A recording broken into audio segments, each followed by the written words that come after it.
வணக்கம் and welcome to Hafiz delicacy. இன்றைக்கி அபீஸ் டெலிகசியில் நம்ம பார்க்க போகிற ரெசிபி கிட்ஸுக்கு பிடிச்ச குர்குரே வீட்லேயே ஹெல்த்தியாக எப்படி செய்கிறதுன்னு பார்க்க போகிறோம்.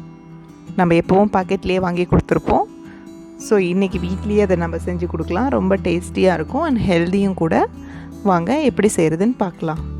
இதுக்கு 1 கப் அரிசி மாவு எடுத்திருக்கேன். 150 கிராம் அரிசி மாவு, கடையில் வாங்குகிற அரிசி மாவை எடுத்துக்கலாம். அண்ட் தென் 2 டேபிள் ஸ்பூன் கடலை மாவு ஆட் பண்ணிக்கிட்டேன். பைண்டிங்க்கு தேவைப்படும் கடலை மாவு, ஸோ 2 டேபிள் ஸ்பூன் ஆட் பண்ணிக்கணும். இதோட 1 டேபிள் ஸ்பூன் கார்ன்ஃப்ளவர் மாவு ஆட் பண்ணிக்க போகிறேன். உங்கள்கிட்ட கார்ன்ஃப்ளவர் மாவு இல்லைன்னா மைதா மாவு ஆட் பண்ணிக்கோங்க. அண்ட் தென் தேவையான அளவு உப்பு, அப்புறம் மிளகாய் பொடி, தென் மஞ்சள் பொடி, இதெல்லாம் ஆட் பண்ணிக்கிட்டு எந்த கப்பில் அரிசி மாவு எடுத்தீங்களோ அதே கப்பில் 2 கப் தண்ணி ஆட் பண்ணிக்கோங்க. தண்ணி ஆட் பண்ணிவிட்டு இதை நல்லா மிக்ஸ் பண்ணிக்கோங்க. சின்ன கட்டி கூட இல்லாத அளவுக்கு நல்லா மிக்ஸ் பண்ணிக்கணும். இது நல்லா மிக்ஸ் ஆகிடும். அரிசி மாவுங்கிறதுனால உங்களுக்கு கட்டியெல்லாம் ஃபார்ம் ஆகாது, நல்லா மிக்ஸ் ஆகிடும். இது நல்லா மிக்ஸ் பண்ணிவிட்டு கட்டி எதுவும் இல்லாத இருக்கான்னு நம்ம செக் பண்ணிவிட்டு அதுக்கப்புறம் ஸ்டவ் ஆன் பண்ணலாம்.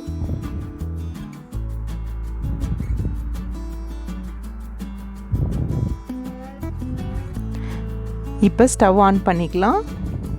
ஸ்டவ் ஆன் பண்ணிவிட்டு சிம்மில் வச்சுட்டு இதை கிண்டிகிட்டே இருக்கணும். ரொம்ப ஹையில் வச்சிங்கன்னா சீக்கிரம் கட்டி விழுந்துடும். ஸோ இதை மிக்ஸ் பண்ணிக்கிட்டே இருக்கணும். கையெடுக்காமல் மிக்ஸ் பண்ணிகிட்டே இருங்க.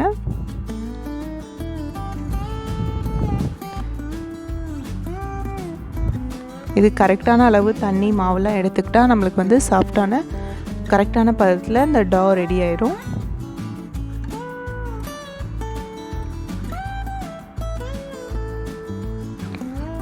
இது ஜஸ்ட் 2 மினிட்ஸில் ரெடி ஆகிடும். பாருங்கள், இது நல்லா திக்காக ஆரம்பிச்சிருச்சு.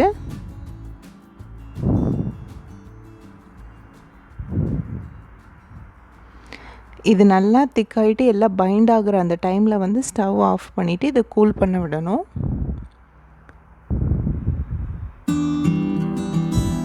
பாருங்கள், இந்த ஸ்டேஜில் இருக்கும்போது ஸ்டவ் ஆஃப் பண்ணிவிட்டு கூல் பண்ண விட்டுட்டு இப்போ இதில் கொஞ்சம் பேக்கிங் சோடா ஆட் பண்ணிக்கோங்க. சோடா உப்பு ஆட் பண்ணிவிட்டு இதை நல்லா மிக்ஸ் பண்ணிக்கோங்க. மிக்ஸ் பண்ணிவிட்டு இதை சின்ன சின்ன பால்ஸாக எடுத்து கையில் இந்த மாதிரி உருட்டிக்கலாம். இது குர்குரே ஷேப்பில் இந்த மாதிரி செஞ்சு எடுத்துக்கோங்க.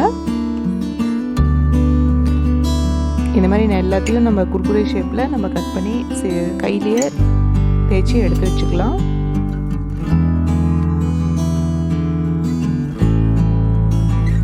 இதெல்லாம் இந்த மாதிரி செஞ்சு எடுத்துகிட்டு நம்ம எண்ணெயில் போட்டு பொரிச்சிடணும். ஸோ எண்ணெய் இப்போ ஹீட் ஆனதுக்கப்புறம் இதெல்லாம் பொரிச்சு எடுத்துடலாம். இது ஆயிலில் ஆட் பண்ணதுக்கப்புறம் நீங்கள் உடனே எந்த ஸ்பூனோ போட்டு அதை மிக்ஸ் பண்ணக்கூடாது. அரிக்கரண்டி எதுவும் அதில் போடக்கூடாது. போட்டுட்டு ஒரு 2 மினிட்ஸ் விடுங்க. நல்லா அது அந்த ஷேப்பெல்லாம் அது கொஞ்சம் குக் ஆகிற வரலாம் விட்டால் தான். இல்லைன்னா நீங்கள் அதுக்கு முன்னாடியே நீங்கள் ஸ்பேச்சுலாக போட்டிங்கன்னா உங்களுக்கு அது உடஞ்சிரும். ஸோ இப்போ பாருங்கள், ஓரளவு குக் ஆகிடுச்சு. இப்போ இது உடையாமல் வரும். இப்போ இதை நம்ம திருப்பிக்கலாம். ஸோ இது நல்லா எல்லா பக்கமும் கிறிஸ்பியாக வேகணும்.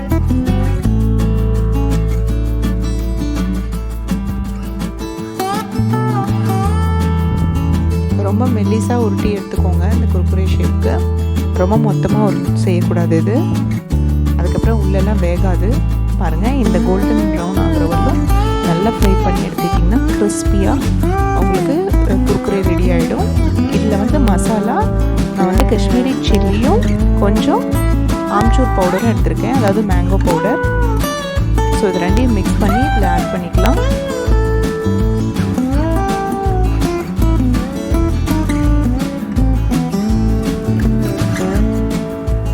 அண்ட் தென் கொஞ்சம் சாட் மசாலா ஆட் பண்ணிக்கலாம். ஸோ இப்போ இதெல்லாமே நல்லா மிக்ஸ் பண்ணிட்டோன்னா நமக்கு சூப்பரான டேஸ்டியான குர்குரே கிடைச்சிடும்.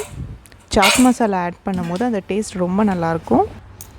மேங்கோ பவுடர் அந்த டேஞ்சி டேஸ்ட்டை கொடுக்கும் அந்த குர்குரேக்கு. உங்கள் வீட்லேயும் செஞ்சு பாருங்கள், ரொம்ப நல்லாயிருக்கும் இந்த குர்குரே டேஸ்ட்டு. உங்கள் குட்டீஸ்க்கு ரொம்ப பிடிக்கும். And please subscribe Abhi's Delicacy. Thank you for watching.